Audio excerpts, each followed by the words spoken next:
Hey, what's up, man? How you doing, brother? All right? How you doing? Not bad, pal. How are you? Good, man. Good. Thank you so much for doing this. I know you must be extremely busy at the moment. Oh, of course, of course. Anything for a friend of Phillips. Do you know, it's so amazing, isn't it, that just the people that martial arts puts you in touch with and just how much your whole life sort of gets just improves by all of those relationships and interactions. Absolutely, man. Absolutely, it's cool to see. Are you in Florida at the moment? Yeah. Yeah, I'm in Florida at my. I just got an apartment out here, so I'm living out here. Been out here for a couple of days now. Perfect, perfect. And training at American Top Team? Yep. Fantastic, Yeah. fantastic. Right, guys, let's give you an introduction, Cody. So I think it's fair to say that I'm joined today by probably one of the hottest prospects in all of mixed martial arts at the moment. So I'm super excited that we managed to get our diaries together and get you on. So Cody Law, current featherweight, undefeated fighter for Bellator. Yeah, thank you so much for coming on and joining us. Absolutely, man. Thanks for having me. So, where to start? As I've got a list of sort of subjects that I want to touch on with you, but since you're in Florida at the moment and you're training with American Top Team, let's start there. What a home to find to develop your mixed martial arts skills. Yeah, man, it's amazing. I mean, even just being back this week, I've gotten 16 sparring rounds in since Monday, and 8 of them have been with Marlon Moraes and 8 of them with George Masvidal. So it's like I'm getting the best of both worlds, kind of, a lighter guy and a heavier guy, and both unbelievably experienced fighters. So I'm getting better. I've been here for a couple of days and I'm already gotten better. What is it like for a younger fighter like yourself? How are you taken in by these sort of long-standing sort of professionals? How did you fit into the gym? Do they look after you from day one? Is that the sort of atmosphere that's there? Yeah, man, they've been really good to me right away. Going in, I didn't really know what to expect. I've never left really Pennsylvania or Pittsburgh martial arts, so I didn't know what the top tier fighters' attitudes were going to be like. Whether they were going to be nice guys or whether they were going to be assholes. You know what I mean? Because they're big time fighters. You never know what people are going to be like, and I'm surprised by it. It seemed like the better the fighter, the nicer and friendlier they were. Yeah. So taking care of me from the beginning. I'm happy to be here. Fantastic. Right, so let's actually jump back a little bit, and as I say, we'll touch on lots of subjects today, but I was watching a small documentary on you today, actually through one of your sponsors, and you had mentioned as a young 13-year-old watching George St. Pierre compete, and right at that moment you said, that's what I want to do. How did that sort of work out? Like, I think we all watched mixed martial arts at one stage, but what sparked you to say, no, that is actually what I'm going to do with the rest of my life? I don't know. I mean, I was just getting into wrestling at that time, and I wasn't a super popular kid in school. And so watching that, I was like, man, I seen all the people cheering for George, and I was like, dude, this could be what like gets people to like me a little bit more, maybe. And then it all just kind of made sense. As a young kid, I mean, that's what you're worried about. You're worried about people liking you and being accepted. And I was like, wow, all these people are cheering. I think George was fighting in Canada too at the time, so it was just like overwhelming support for him, and I was just like kind of inspired by it. And I've continued George and followed George ever since. Like, he's still probably, the guy that I like the most in MMA. One of the questions that I often ask fighters is, as a young chap, 13 years of age, that's what I'm going to do. And to follow that through, all through high school, college, so many things that can distract you off of that path. Yeah. Nightclubs, girls, you name it. But one of the things that Philip, to anybody that's listening, Cody and I are talking about Philip Amires, good friend of both of ours, who's been on the podcast as well. He always, when we're chatting about you, he always talks about how focused and single-minded you are, just for that goal that you want to achieve. I think he actually said that he's never seen anybody just quite as focused on the goal. So from a 13-year-old to now, you've never that's always been the road that you were going to be on.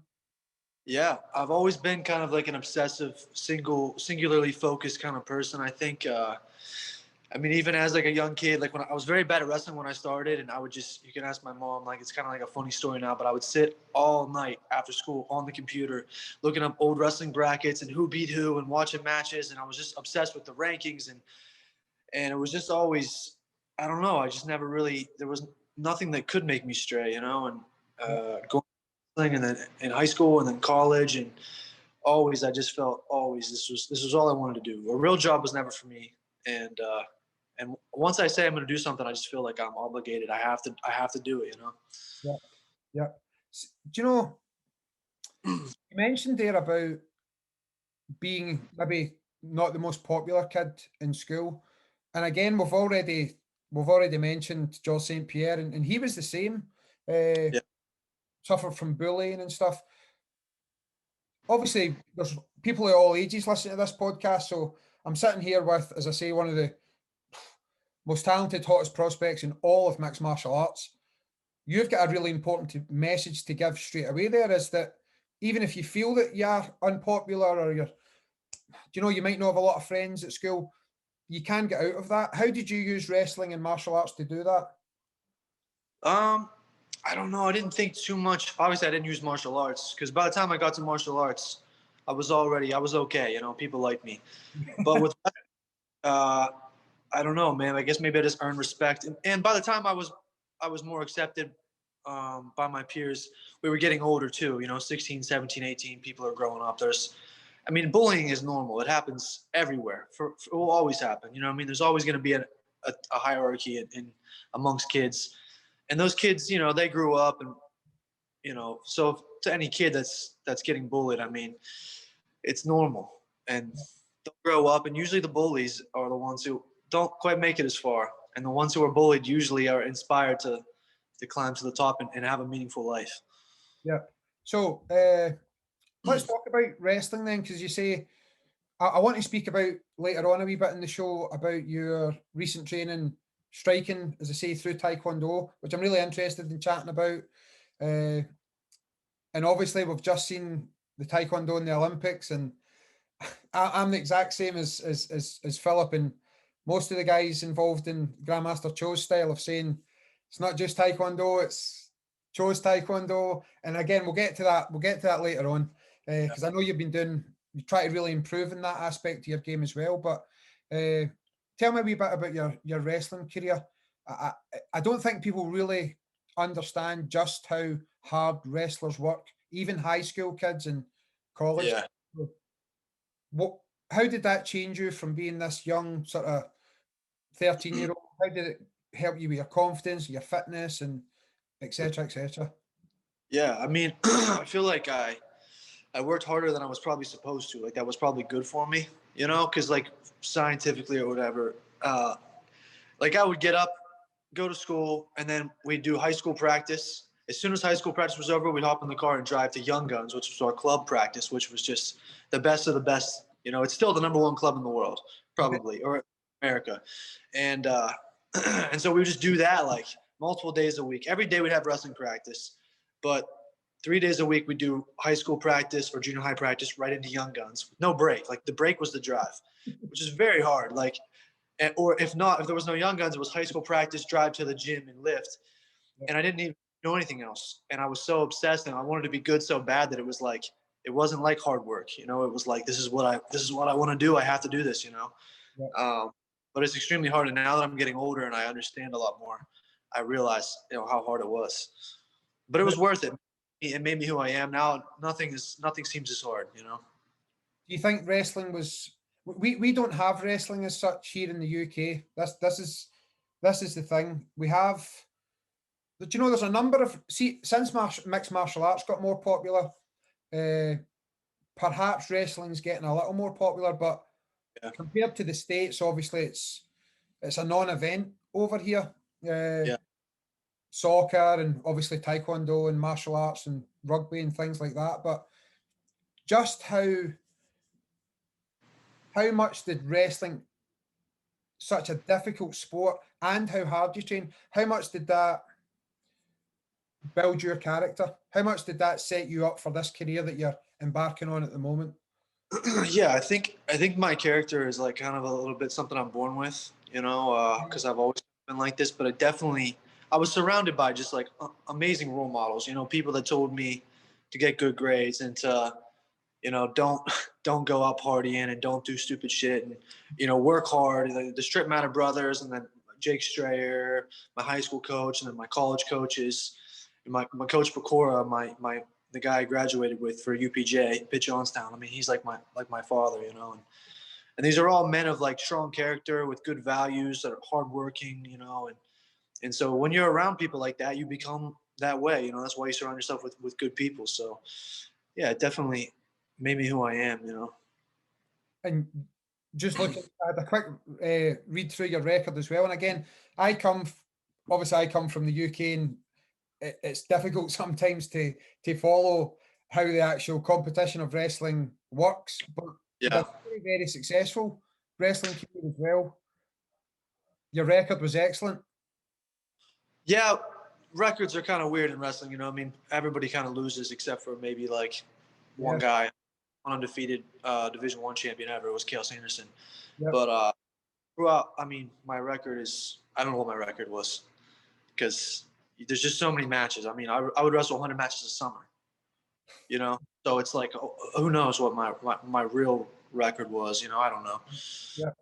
Well, from someone like myself from the outside, it looked very impressive when I was reading through whatever the stuff I could find online.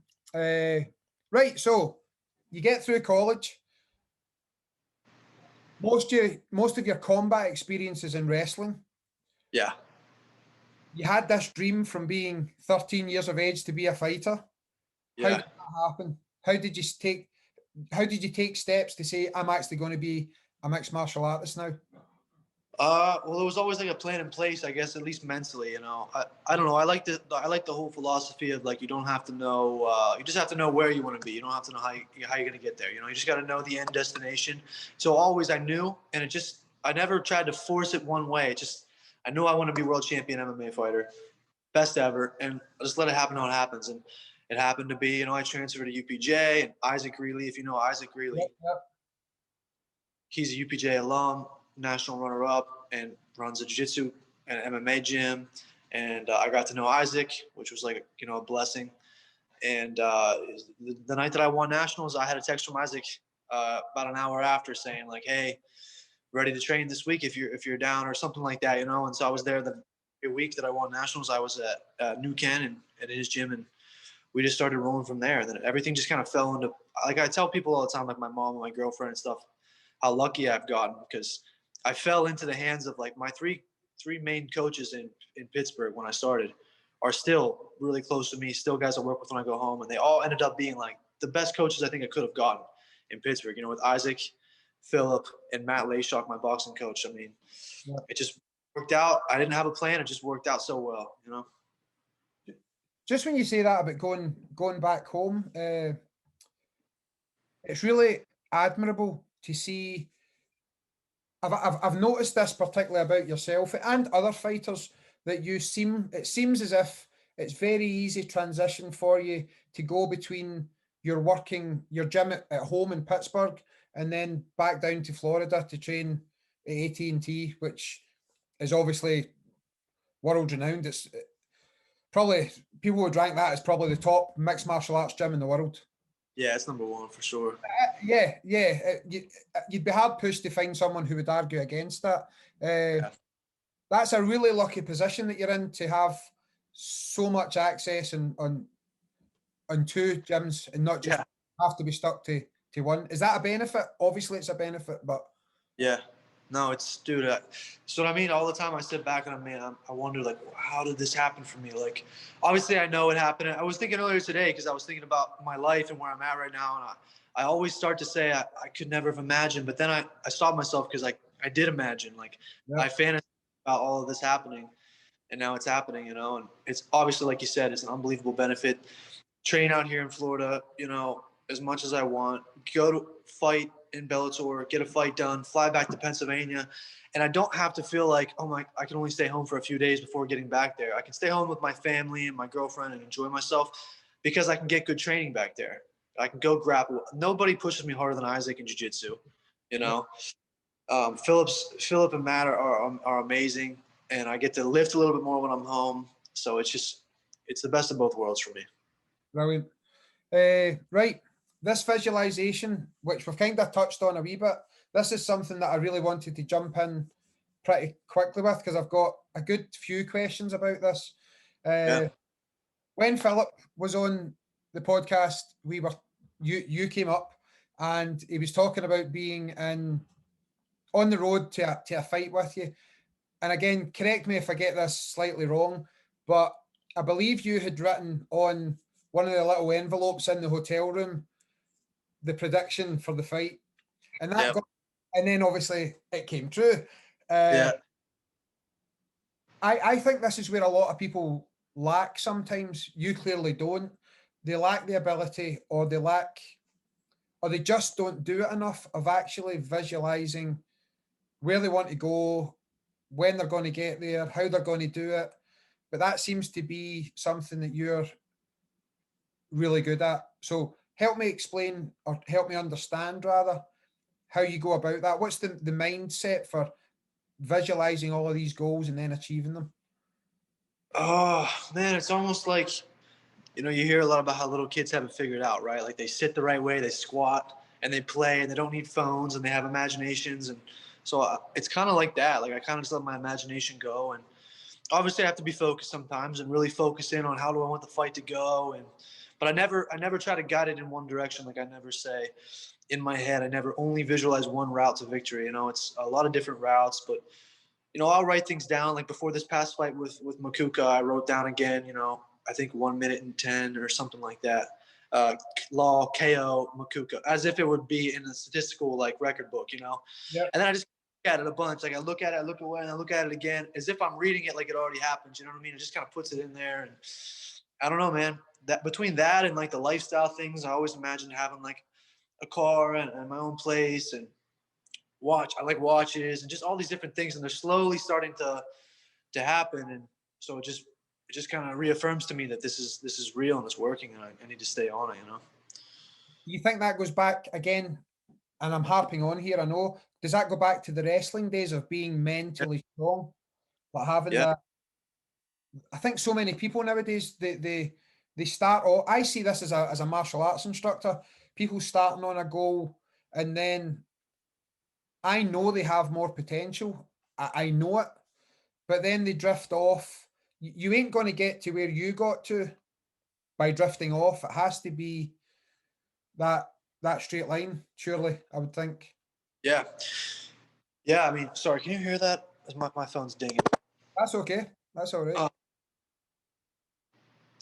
Yeah, I just I don't know, man. I feel like there's nothing else that really interests me. I mean, maybe for a night, it's nice to go out and have some drinks with people for a night or whatever. And don't get me wrong, I do have drinks, but I don't go out. I don't really like to party. Like it doesn't really interest me to like be up till 3 a.m.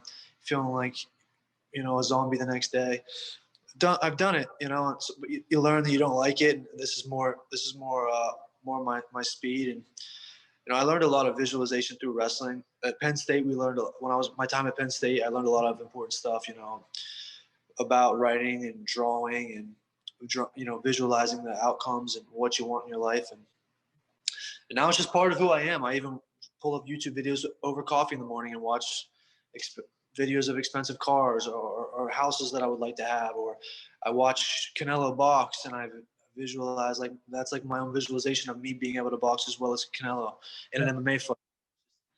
It's 24/7, I think it has to be, and I think that's why people like yourself or anybody who becomes a professional fighter, a successful professional fighter especially, it has to be your singular focus. Do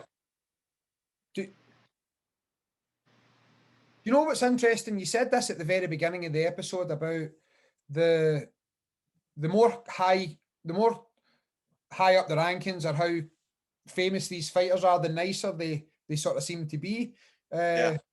That interested me because fighters often get a reputation of being selfish, almost completely tunnel vision.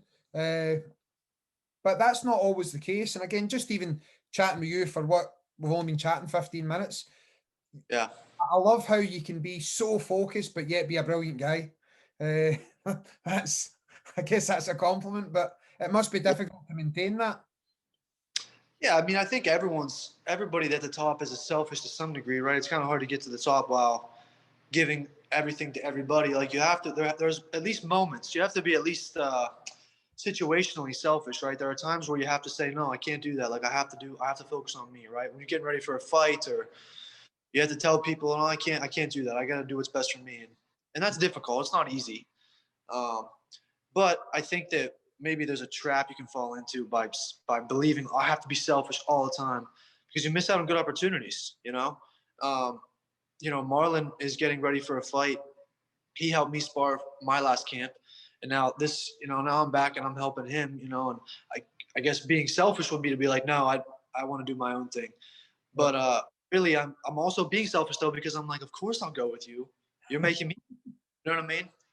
And I like help them, but we're all a little bit selfish, right? Because in my head, I'm thinking, I'm getting better from this too.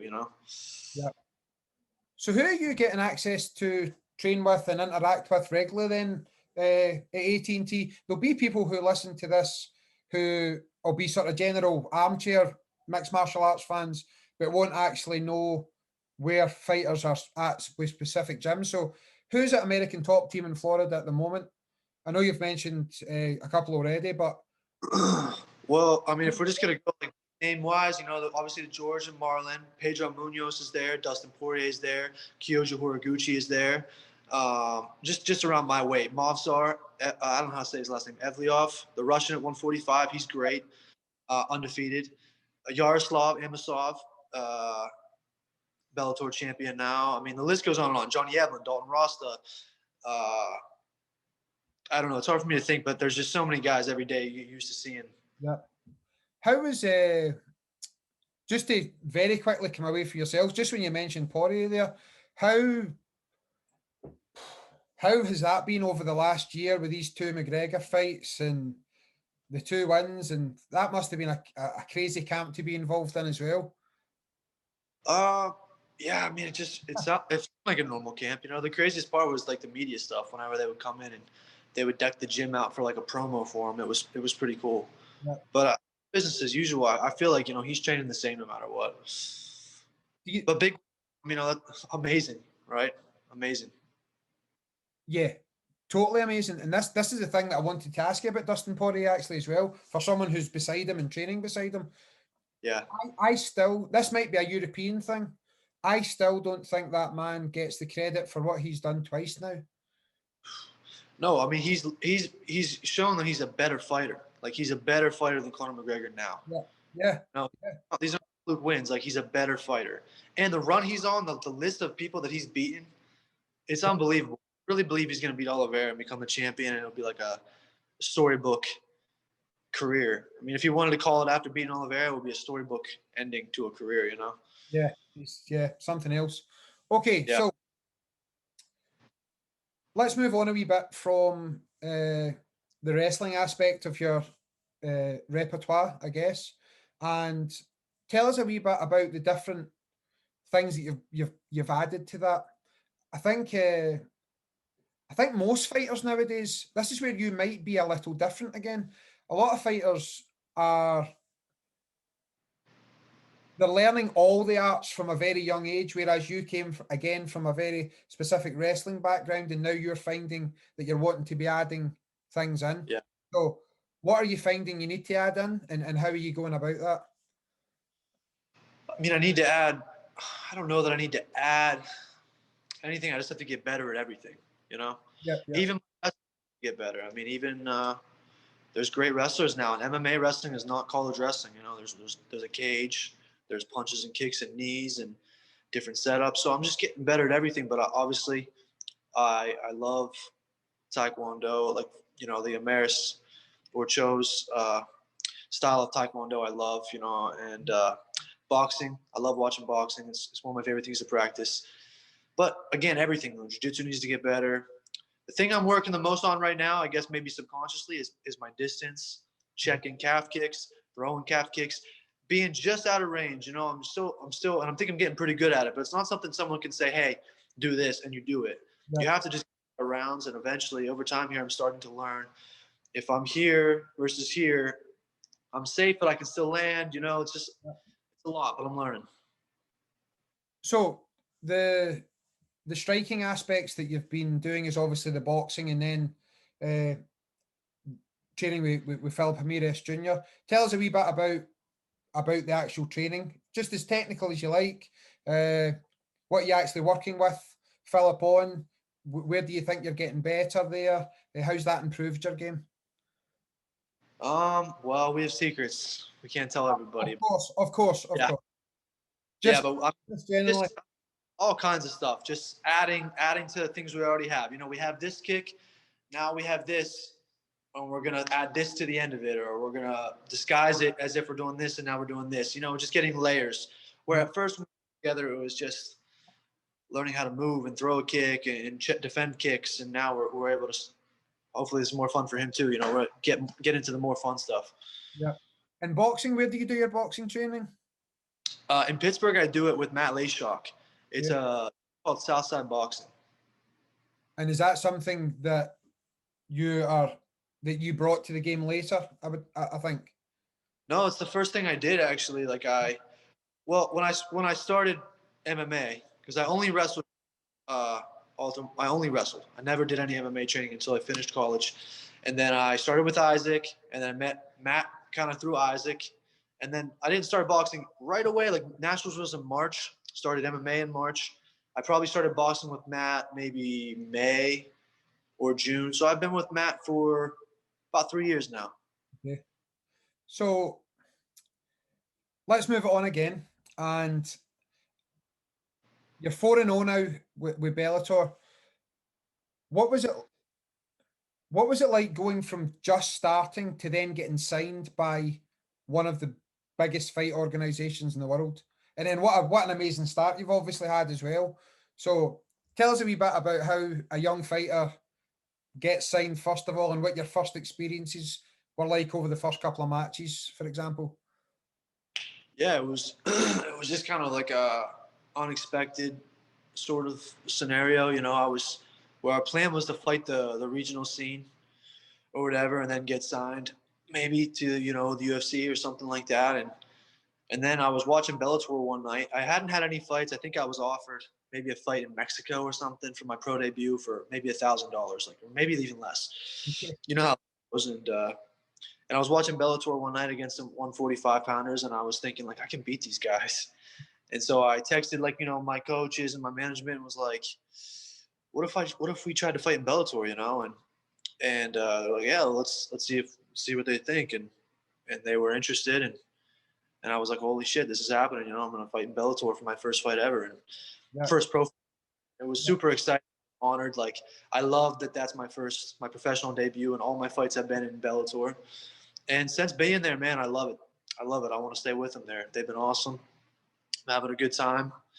4-0, and it's good, man. It's been good. Obviously, you don't have that comparison. You may never have the comparison. But Bellator have a reputation of perhaps looking after fighters better. So you've found that you're really happy there, and you're being looked after as a fighter. Yeah. I feel like they're looking after me, man. They've been really good to me. I'm laughing here because, and again, I don't have a huge amount of experience in that scene, but surely it can't be very often that a fighter with no professional fights walks straight into, as I say, one of the biggest fighting organizations professionally in the world. You must be one of the only ones that's done that, surely. Yeah, I think so.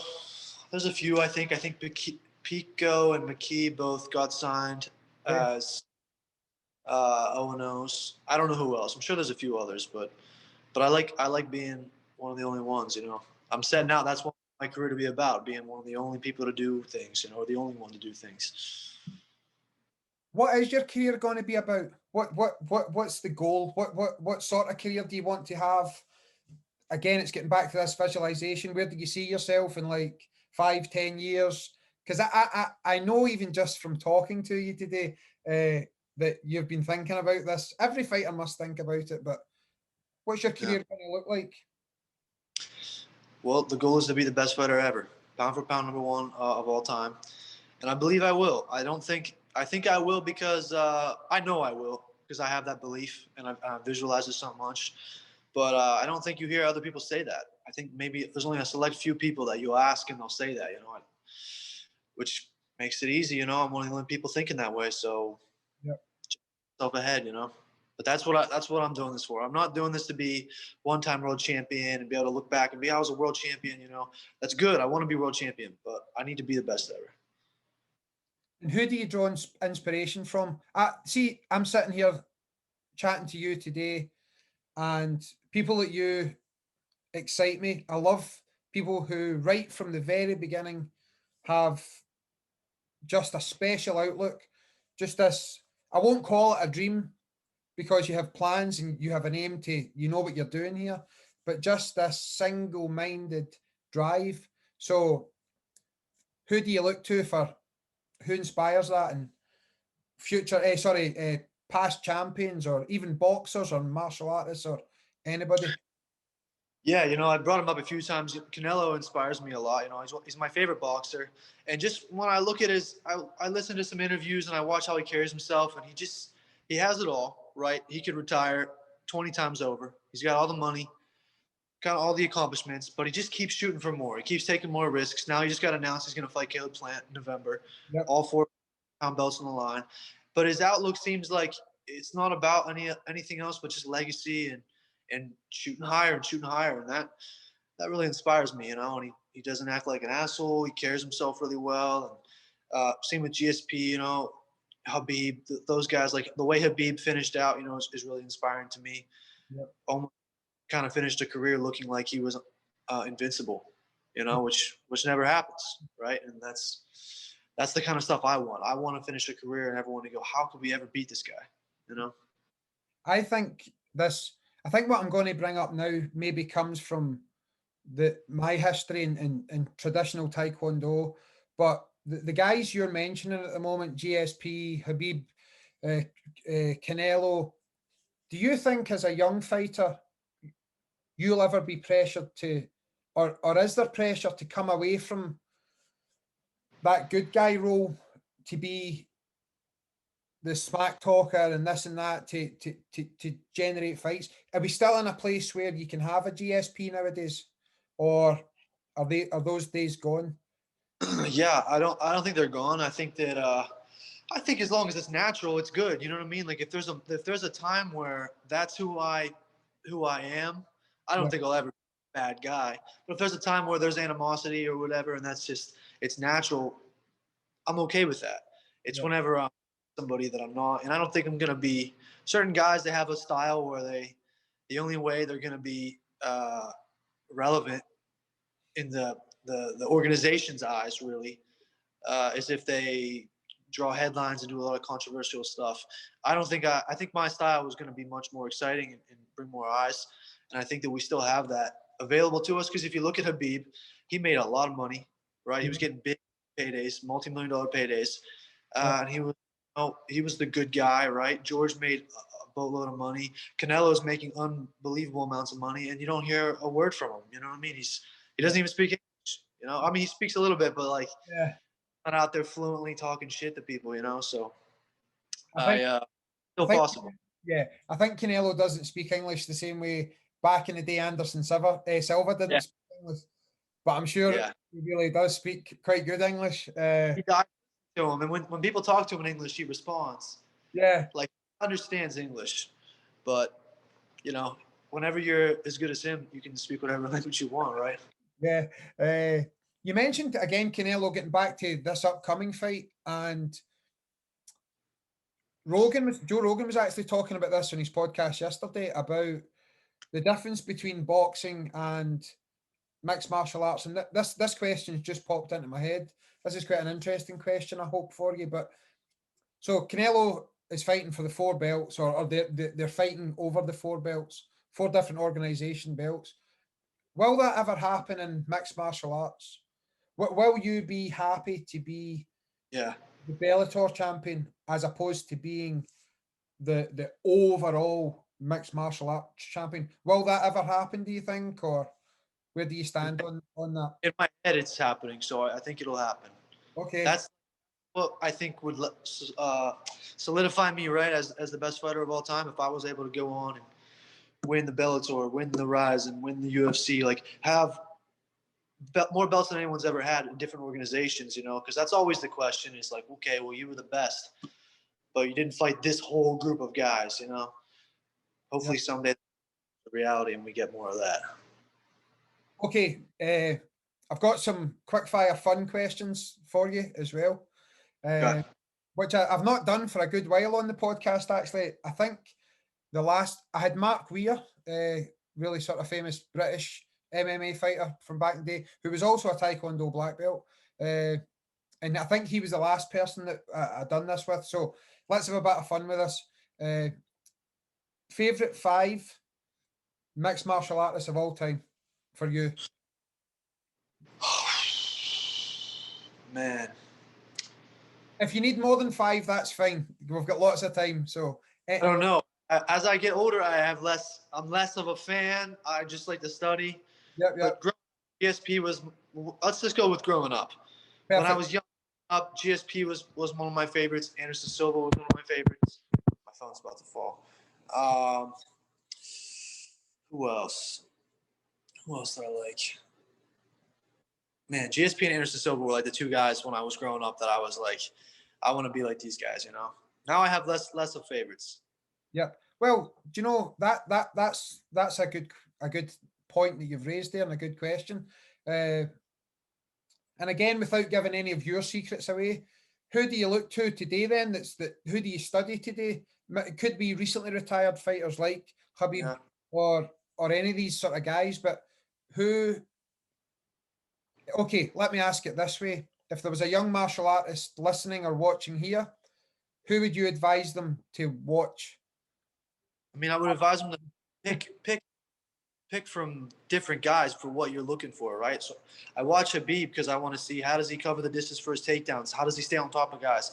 I watch GSP because I feel like he was ahead of his time, so he would still be applicable to today, with the way George would dictate where the fight goes, right? If he's fighting a great striker, he's going to jab, take him down. If he's fighting a great jiu-jitsu guy, he's going to jab and inside low kick, inside high kick from the open for 5 rounds. Yep. And just be more. I like watching Dillashaw for his footwork, Demetrius Johnson for his footwork and stance switching, Adesanya for the way he feints his kicks and all the little traps he sets. Dude, I watch everybody, man. Everybody has their own thing that they're good at that you can take away from. So I would say watch everybody. I think as martial artists, you generally have that passion just to watch everything. Like as you said, like if I'm not on YouTube, I'm reading a magazine about it, or if I'm not reading a magazine, I'm reading a book or watching old videos or whatever it is. What about top boxers? Canelo, Triple G, Lomachenko. The boxers are easier for me. Yes. Canelo, Triple G, Lomachenko. I love watching Floyd, even though people complain about his style. Yeah. It's the things he's done. I don't care what anyone says. Yeah. Those guys. I like watching Andre Ward. Yeah. That's from look. I've been watching Ward. Man, who else? I've been interested in Teofimo Lopez lately. Mm-hmm. He's pretty good. Terrence Crawford because he switches stances and fights just as well from both. I think that's pretty interesting to watch. But Canelo definitely is number 1 for me. I watch him like almost every day, probably. This is something that I've actually been talking to Philip about recently as well, for quite a number of months. Do you think that, and again, this is coming from a fighter's point of view, do you think there is a disparity in some ways between MMA fighters' pay to start with and boxers' pay? but the work's just the same, if not even more.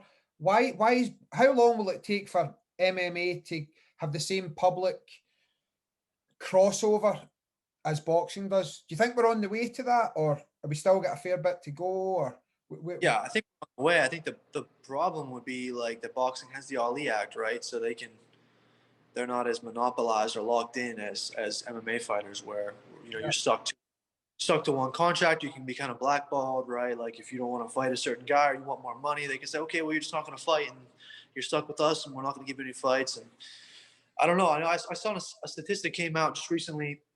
I'm sure you've seen it. The revenue shares or split breakdown between the organization and the fighters for athletes, and it was like NFL, NBA, NBL, MLB were all like 50%. Bellator was like 48, brilliant. which is Okay. Yeah. pretty, and the UFC was like 14% or something, which is crazy. That's the problem. But there's nothing we can do about it right now. And I haven't obviously thought too much about that because in my head I'm gonna make the money I want to make. So. Yeah. Okay. Another one of the short sort of fun questions. If you Sure. could have fought any fighter from the past, you can pick more than one. Which fighters would you have chose To fight? to fight from the past? Yeah. Any weight class? Any weight class at all. Yeah, anything at all. Man, I keep saying the same people, but I would have liked to have fought GSP Yeah. because it's just like a really cool puzzle, Yeah. GSP and Habib would be interesting too because I want to know what that feels like. I want to see what that's like. I think again, it's so interesting. It's so interesting speaking to a fighter because I've got things in my head, terms in my head, and then you've said them, and that's so interesting. Like, how what does it feel like to fight him? Because most people, when he was active, were saying that they just didn't get it, even until they were, until they were in the cage, and then he put his hands on them, and then Yeah. they actually done that. How do you get round about that? Not just about Khabib, for MD you fight in the future. That's a big part of the fight game. Not you don't actually experience it until the cage is shut and the fight has started. So you must have to stay on your toes. You must have to have plan B or plan C all the way down to plan Z, I would imagine.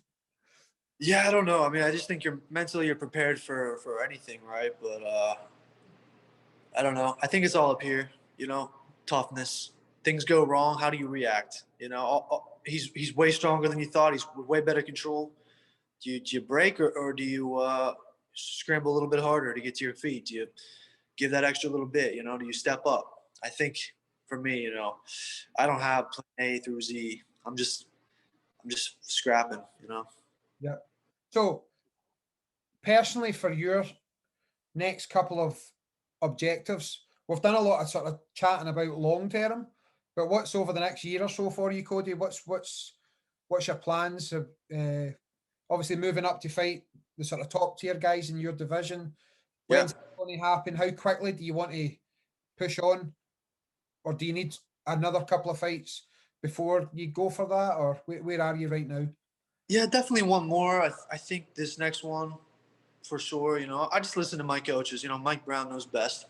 He's seen it all, done it all. So whatever he tells me to do, I'm doing. But I think in the next year here, it's going to be things are going to blow up. Get a new contract, get paid more, fight better guys, and step up. I'm looking forward to when it's time to step up to the better guys because I think I'm going to look even better. Obviously, I'm going to continue to improve because I'm in the gym with the best guys in the world. Yep. But I've always felt like when I compete against better people, I compete better. I think chatting. I think this is probably quite a grand thing I'm going to say here, but I think mixed martial arts, maybe just professional combat sports, need more guys like you. I think we need more. And I think we still need more positivity. We need more focus. We need work ethic. Just all the things that you seem to be bringing to the picture. I've got no doubt that very quickly we'll see you fighting for that Bellator title. Then what happens? But when you've won the Bellator title, I know it's difficult to say at this stage, but and you mentioned it earlier on in the podcast, would you be then looking to move on and win the next one and move on and win the next one and the next one? That sounds like the ultimate goal for you. Yeah, I mean, I have plans, but for now, we'll just keep it at right now. Let's win the Bellator belt, maybe win a second Bellator belt. And Bellator cooperates with other organizations. You know, they cooperate with Ryzen. I mean, Kyoji was Ryzen and Bellator champion. They let their guys go forth. Oh, sorry. That's okay. So, can you still see me? Yep, perfect. You're back. That's fine. People calling me, but yeah, I'll deal with that for now. You know what I mean, and go from there. But I have a master plan, I think. Yep. Well, listen, Cody, that's been amazing. Just one last thing, and I think you're probably one of the guys to ask this. I often ask people, and it puts people on the spot, so take as long as you need. I often ask people just about a sort of positive message to close on. And again, I haven't done this for a number of episodes, but I just love how you're really making something of your life as positively as you want it to be. So for MD sort of trying to start out in mixed martial arts, for MD interested in taking up martial arts or becoming a fighter, what's the message to those people? Man, I think don't take no for an answer. You know, whether no is like someone telling you can't do it, or whether no is you failing, whatever it is, don't take it for an answer. You know, all of my life, people have been telling me, I say this is my goal, and they say maybe you should just aim for here. Like you're not going to make it that far. You know, you can't be this good. You need to get a real job. I had people laugh at me when I told them I was going to be a fighter. Even as a senior in college, I told people, after this, I'm going to go and make a lot of money and be a professional fighter. And they were like, what are you really going to do? You know, so don't take no for an answer. Just if you really want it, man, be obsessive, and it can happen. Perfect. Okay, Cody Law, listen, thank you. As I say, just a brilliant guy from the beginning to the end of this process. I'm hoping one day to be in Pittsburgh when you're there so we can meet in person. But listen, yeah, thank you so much for coming on. As I say, you've took time out your day training today. I can't thank you enough for it. So, yep, thank you so much for coming on to Martial Focus. Absolutely, man. Thanks for having me on. This has been good. Cheers. Brilliant. Okay, take care. Thank you so much. Thanks a lot, man. Okay, God bless you. Take care. Bye-bye. Yeah. Thank you. Bye-bye.